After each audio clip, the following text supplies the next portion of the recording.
distinguished guests, brothers and sisters, ladies and gentlemen, friends and enemies. Allow me to reintroduce myself. Watson comes up with a steal. Ball nearly taken away by Dudley. Curry from inside the 28-foot line does it again. Just as good a year in his own. Look out! Oh, you don't like that? You don't like NBA basketball. I hate you. I don't even know you, and I hate your guts. I hope all the bad things in life happen to you and nobody else but you. They were so convincing in their argument. I'm not a businessman, I'm a businessman, man. Good morning, good afternoon, or wait, no. Wait, no, that was right. Good morning.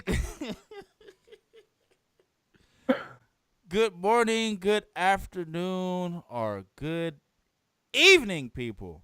Thank you for tuning in to the illest podcasters breathing on the microphone. We are the People's Champs. This is the Couch Sports Podcast. Live from Detroit and live from San Francisco, goddammit. Yeah. Yeah. Brand new Number flavor 64. Yeah, man. We cranking them out, man.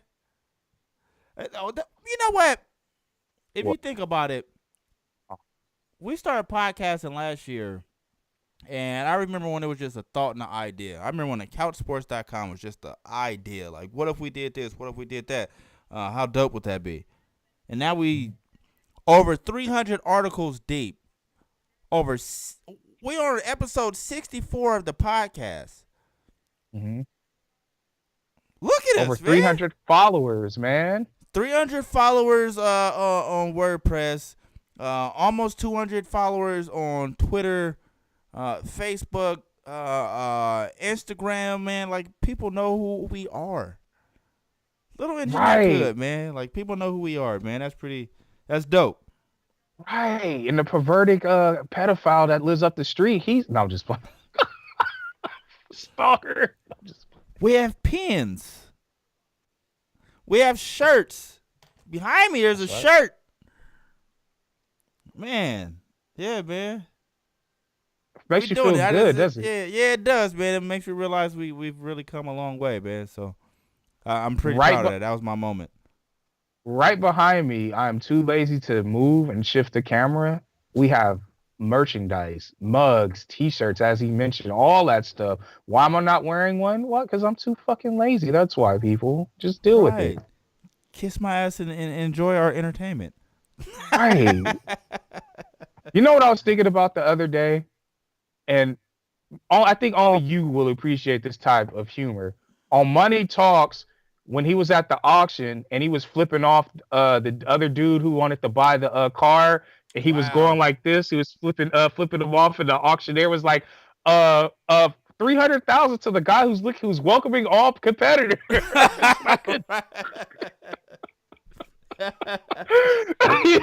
She was hella in the boat. She didn't understand what was going on. I don't know why I thought about that. I was just hella random to me. No, my favorite was like it's like a G-Dog on a fly tip, hanging with the posse. I want some answers.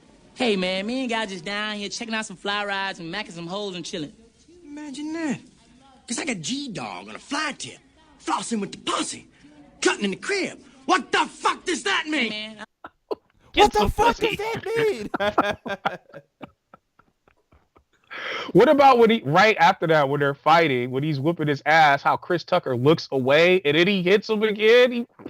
Man, he was hella agile. What happened to Chris Tucker, man? You know what was funny and might sound crazy on a moral standpoint, but once he decided to stop cussing and become reborn, he wasn't funny anymore, which was crazy. Which is crazy to say if you really think about it, from a moral standpoint. But I mean, I guess he still has his audience because, I mean, he's still kind of, I think he has a tour or something like that right now. I don't know many people who are interested. I don't know who is interested, but. No, you're right. It's just like when a musician who make some of their greatest music when they're high on drugs or when they're depressed or Eminem. right when they're down on their luck, and then when they get clean or when they change their life, you're just like, it's just like when Mary J. Blige for the longest time, her coon ass like was on drugs and getting in all these fucked up relationships. It came, her outlet was the music. Then when she got married and clean, he was just like, what is this shit? I don't want to hear this. I want some pain. Yeah. The next thing you know, she's singing about crispy chicken and crispy chicken, fresh lettuce, 3 cheeses, French dressing wrapped up in a tasty flour tortilla. Crispy chicken. I heard Jerry Rice needs to get married. That would be like a fantabulous coon couple. oh man, yeah, man. But on to the NBA.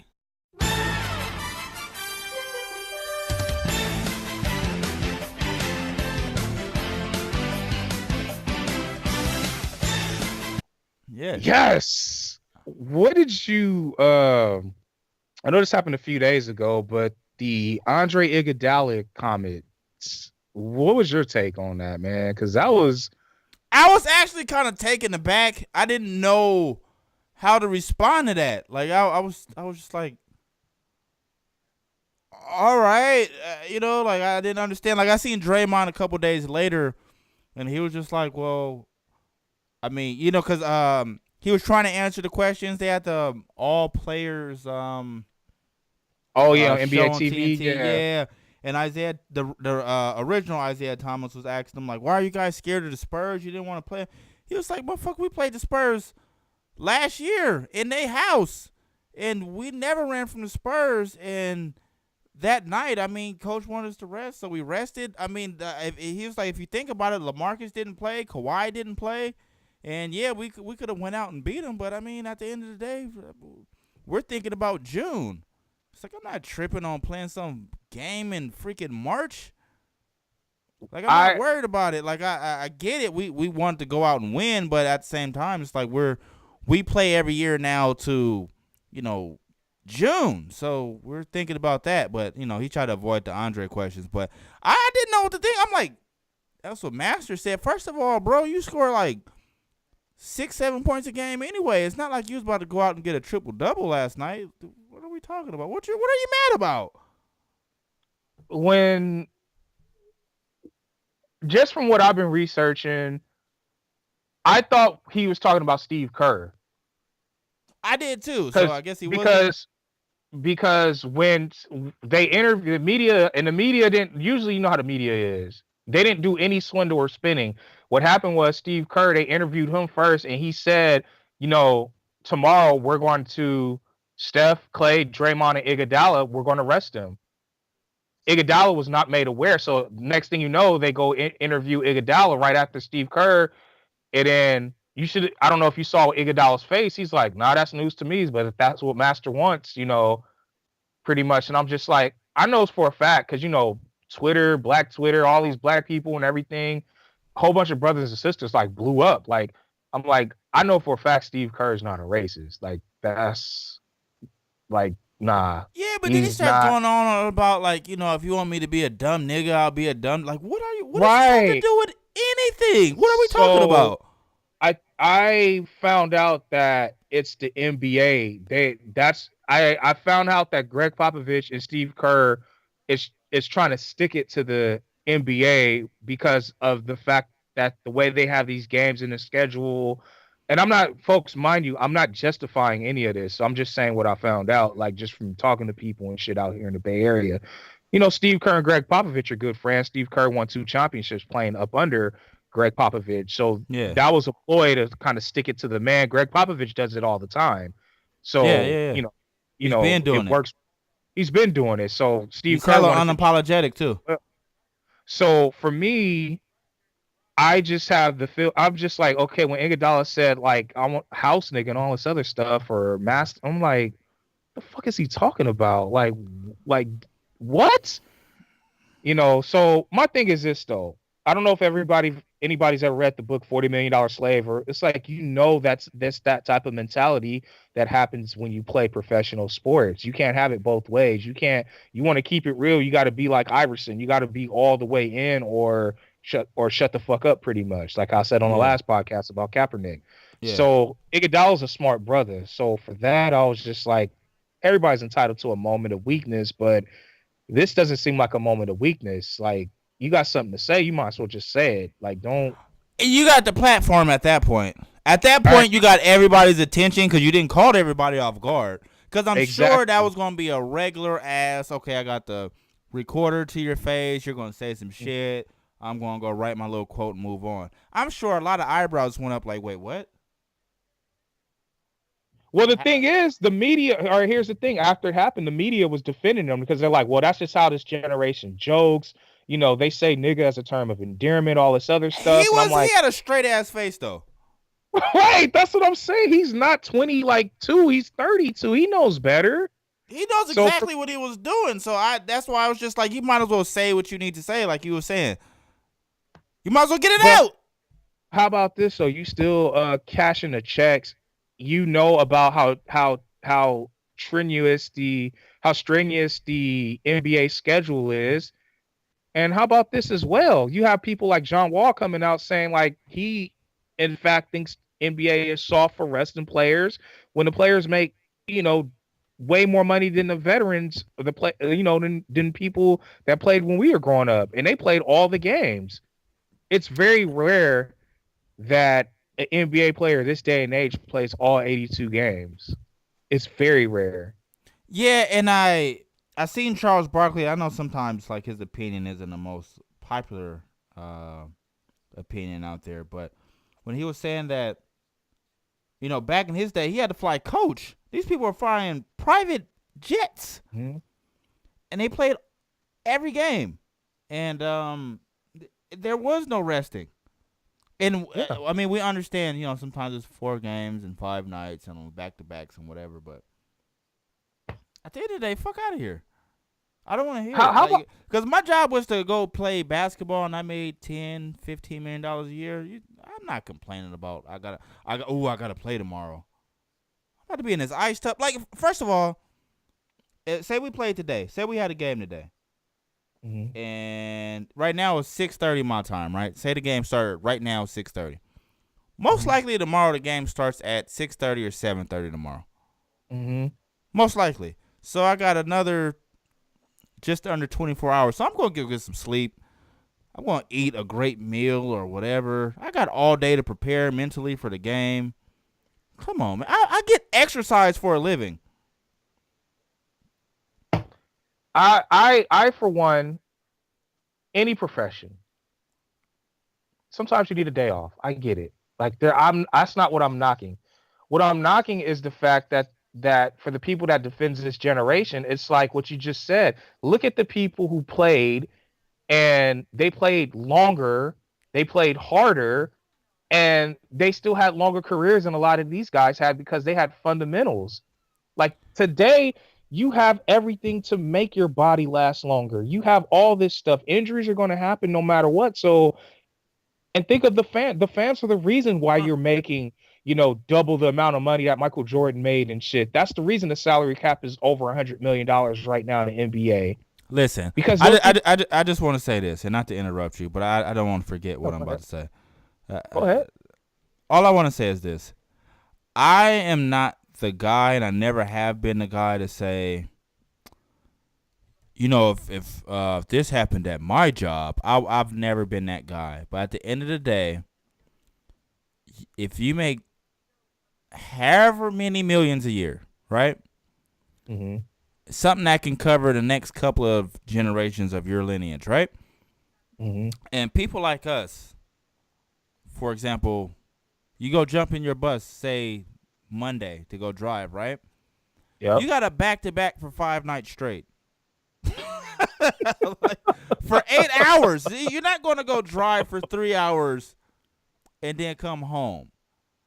And you're making way less than $10 million a year. You're not about to say, oh, shit, you know what? I got to drive tomorrow. fuck. Like, I can't believe I gotta drive. You got every day, almost every day of the year, and we get 2 hours off a week. I mean, not 2 hours. We get 2 days off a week. Mm-hmm. And you're sitting here talking about some. I gotta play back to back. I gotta go. I don't give a damn. You go get exercise. I have to pay attention to what's going on, or I'm risking my license every day and my livelihood, my way of feeding my family every day. Like, no matter what your job is, you have your little risk or whatever. You have to go feed your family and all the other stuff. You have to do this shit every day for hours at a time, right? Mm-hmm. You go get exercise. Like, I don't want to hear it. I just don't. Like, it's hard to complain to regular people about this type of shit. Like, nobody cares. It makes, and what's going on with this country, and I'm going to take it a little political. I'll bring it back to sports. Go ahead. We have a big wage gap when it comes to men and women. Especially the NBA is a prime example. The average NBA player makes, I think, $5 million a year now. The average WNBA player makes, what, 300, 400,000 a season? You know, because the seasons are a lot shorter. So do you think like a star WNBA player is complaining about the chump change she's making? Andre Iguodala probably makes more in one game that the star WNBA player makes in the whole season. What are you to complain about? Why, like you signed, this is the job that you have. You're an NBA basketball player. You're an NBA Finals MVP. You are an all-star. You're an accomplished player. Like, what are you complaining about? You've been doing this for over 11, 12, 13 years now. How are you complaining about the schedule? Oh, well, we're the defending. Well, you know, we're the Warriors. How come we got no shit happens, man. Stop bitching. Because this generation, he can always retire. Hey, there's somebody else that would love to be that in your shoes that's in the D League right now. I'm telling you that right now. In a D League overseas, it's a kid in college right now wishing. So that's my thing. It's just like I don't understand your complaint. I have to disagree with everything that he said. You know, it's really hurtful. Like, and this is the thing. I talk about this generation. Iguodala's from our generation, but he has this kind of young thinking when it comes to shit because the Warriors they protect their interests, which is the players. Just like when Steve Kerr, you know, dry snitched to the Warriors about Shaq, quote unquote, bullying JaVale McGee. Oh my God, that shit was actually embarrassing. It's embarrassing to be a Warriors fan. It really is. I don't even like watch the games that much anymore because I'm just like, actually pretty embarrassing. You guys pussify every fucking thing that happens. He's in this bullying organization. another 7-foot rich ass grown man. Oh my God, Steph Curry doesn't get the calls. Draymond Green has a reputation because maybe if you guys added some toughness around Draymond, well, I mean, now you have Matt Barnes, but maybe before he wouldn't have this reputation. You think about that? Shit. Ooh, that shit was embarrassing. That made watching the Pistons and being in a new place for me and adapting a little bit easier that day. That made me say, "Wow, I'm glad I'm way over here." I said, "Wow." Yeah. It really made us look bitch made though. I was really disappointed. I'm just disappointed from the Kevin Durant, you know, situation. I was sitting there like, you take that shit to Redwood City. Right. Wow. Moms you tell them that. Renda. God damn. That was some real bitch made shit right there though. I'm like, come on, man. Seriously? This is what my organization has become. Just a whole bunch of. Can you picture somebody calling a opposing team, calling the tail on like a Charles Oakley or Anthony Mason or just whoever, Larry Johnson, whoever? Just like, oh, he's making us uncomfortable. He's bullying. Like, can you imagine? Well, there's no defense for what you just said. There's none. Guilty. What do you have to say for yourself? I'm guilty. Just Guilty! That nigga is guilty! speaking of college, you said college earlier. Lonzo's Ball dad, This guy. Lavar. This guy. Yeah, Wow. to an extent, I don't. The confidence, okay, it's one thing to believe in your sons, but what you're doing is you're putting a target on his back. Not only a target, but you are making yourself more of the main attraction than your kids. Like Right. Lonzo by himself is a great player already, but it's kind of like why do you need the limelight so bad? Why can't you play the background? What's so hard about that? Why do you need a Right. slice of this shit too? You're not about to Right. get an endorsement deal. Why do you need to be interviewed? I mean, did you see Blake That Griffin part! parents when he was when he was kicking ass in college? You just see them get interviewed, like, oh yeah, this is what we did, like, okay, that's fine. But Man, you're bro, any player. When's the last time I seen a player who's there's been a few like dads. You've had your every Robert once in a Griffin while. III, Yeah. dad, So the Williams sisters' dad. of course, Archie Manning. But he wasn't obnoxious. Shit, he forced that trade when the Chargers drafted Eli. Yeah, okay, that was pretty obnoxious. He wasn't obnoxious when Peyton was coming out. But even Tiger Woods' dad was cool. The Williams sisters' dad, he actually just really like you're gonna respect these girls. That was, but this LeVar Ball has shit to. is Yeah. this is next level. Like this is This this is almost like it's like Barkley said the other day. Like this dude, it's almost like he didn't get his run. He wants his shine now.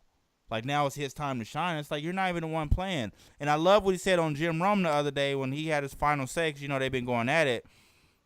And he said, this is coming from a dude who scored 2 points a game in college.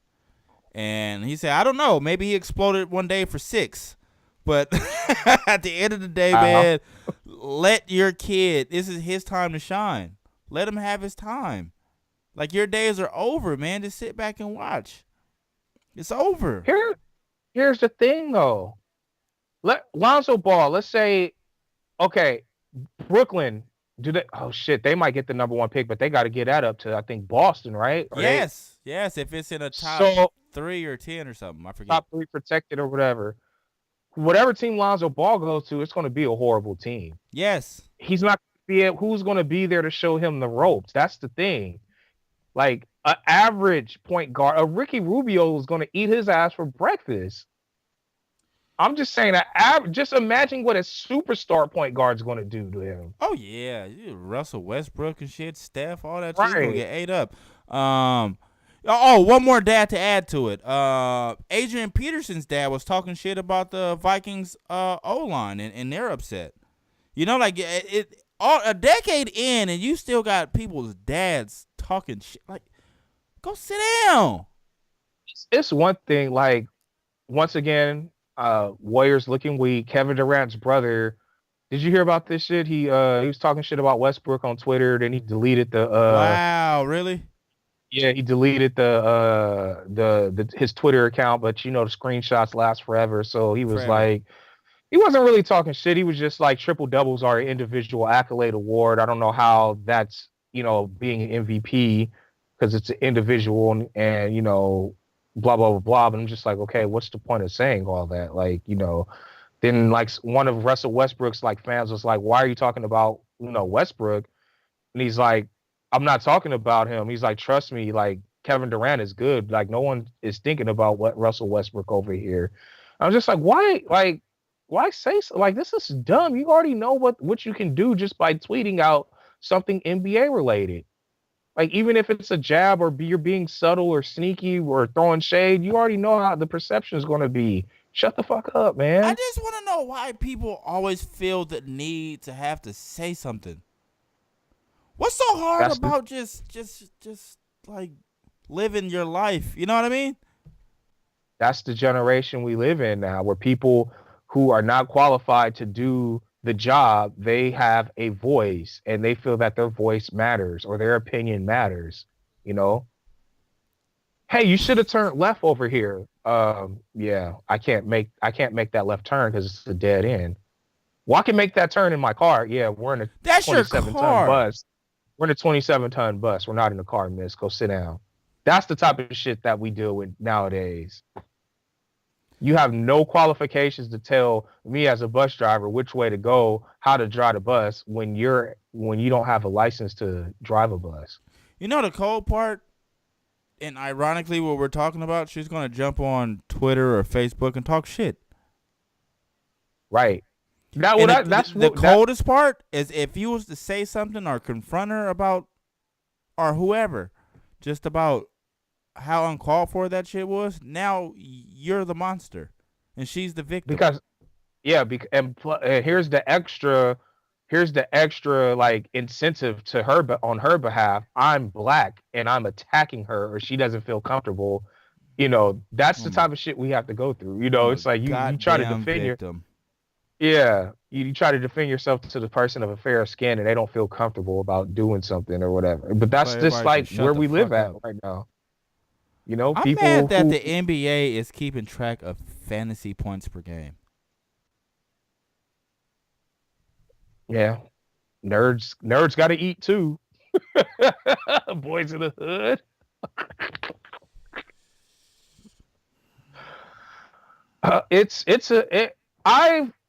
I'm with you on the accepting the new generation. Like, I love watching, new players. I love watching, the Tyler Eulises, the Devin Bookers, the Karl Anthony Towns, to Brandon Ingram's. Oh, did you see that scuffle? Did you see D'Angelo Russell?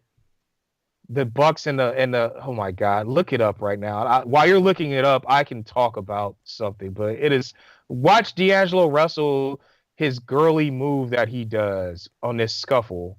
It's like when you type Bucks Lakers like fight, the first video on YouTube, it's only like 2 minutes long, and just watch D'Angelo Russell's actions. Sad. Wait a minute. Did you see it? I'm watching Nick Young just got shoved hella hard. Now he's Okay, trying to act tough. I seen D'Angelo Russell like push somebody and like hella just. Yeah, and he ran away. Yeah. He pushed yeah. back on roll and then he just like ran away. Yeah, and I'm just like, so this I hate all the gesturing that everybody does now. I Like being tough I- now is gesturing. oh, I hate man. D'Angelo Russell anyway, so that was just. Yeah, he really. For those people that love D'Angelo Russell, how do you defend this? You know what though? I don't know many people who really do. But I'm not in LA anymore. I remember I know a lot of Laker fans though, and they don't. I remember when in the beginning of the year when I was making my case for the young teams who could take over, and whose time it was to shine. A lot of Laker fans was like, nah, not D'Angelo, nah, I'm cool. Like, I know a lot of Laker fans, they were just like, nah, nobody agrees, and now I'm starting to see the light. I'm on some, like, damn, D'Angelo is like trash. This who shoots 13 times a game, borderline 14 times a game, and you're the point guard? You take the most shots on the team. You take the second most three-pointers. You're one of the most inefficient players on your team. You average like 4 assists, hella turnovers. Like your percentage is horrible. Like, he's really like trash. Like, I'm just sitting here like, so you couldn't wait on Kobe to get out the way so you can do this? I'm telling you, remember on opening night, the Lakers opening night, and he like went off for like almost 30, and that was like everybody was on his nuts about how this is going to be his team. He even said like, "This my team." I think he got fouled while shooting the three, and he was like, "It's my team. This is my team." And he had a big night that first game, and then it's just like he's only had, I think, double assists, I think like 3-4 times this year, and it's just like, dude, what are you doing? You're gonna end up stunting Brandon Ingram's growth. Jordan Clarkson don't care. He's getting his, and everybody else is gonna get theirs because you know what? He came off the bench yesterday. They don't need you. They really don't. What are you like? You need to. I I think I hope. realized something, and Oh, I want to magic. ask you this: do you see? And I mean, you can say however many years you think it's going to take, but do you see that past first point guard re-emerging again one day? Yes, I do see it. Just John Wall had his finally passed 20 assists last night. He got his career high, and I think what's going to end up happening with Lonzo Ball going to be top property next year. Yeah. Teams are going to score more points, but they're not going to win. You're going to have a whole bunch of the reason why it's going to have to change is because you're going to have a whole bunch of Dallas Mavericks. You're going to have a whole bunch of Phoenix Suns where you have people who you're going to have a whole bunch of combo guards that are from like 5'11 to like 6'5 pretty much who can't pass. So in the near future, no, I don't see it changing. But in the far future, I do see it going back to where it was. It's going to take a while, though. It's going to take like another 7 to 10 years, though, for that to happen. Because we got to get this era out. We got to have this organic kind of do-over of point guards. Just look at the dude for the 76ers, TJ McConnell. He's killing. He's doing great.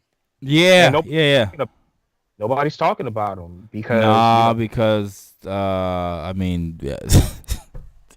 I What mean, look sucks at is it. when you Look- do the right thing, nobody cares, man. But when you do some extra over the top, just Because look, what's going to end up happening is with these point guards, we're going to have a whole bunch of Jeff Teagues. Isaiah Thomas, he's the exception. He's leading the league. He's number 2 in scoring right now. You're going to have a whole bunch of guys like Kemba Walker and Jeff Teague. And I know, we love Kemba, but I would love to see Kemba average 10 assists. Like, it's time to put his I feet to the would, fire. but he averages like I think 5. Yeah. So you're going to have a whole bunch of, Jeff Teague, Dennis Schroeder, Reggie Jackson, Kemba Walker, Derrick Rose,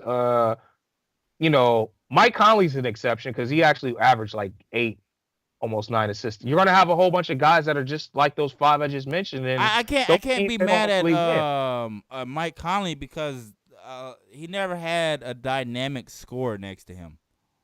Right. He's always played with like Mark Gasol or Zach Randolph, and his backcourt teammate has always been like a Tony Allen or something. So it's Yeah.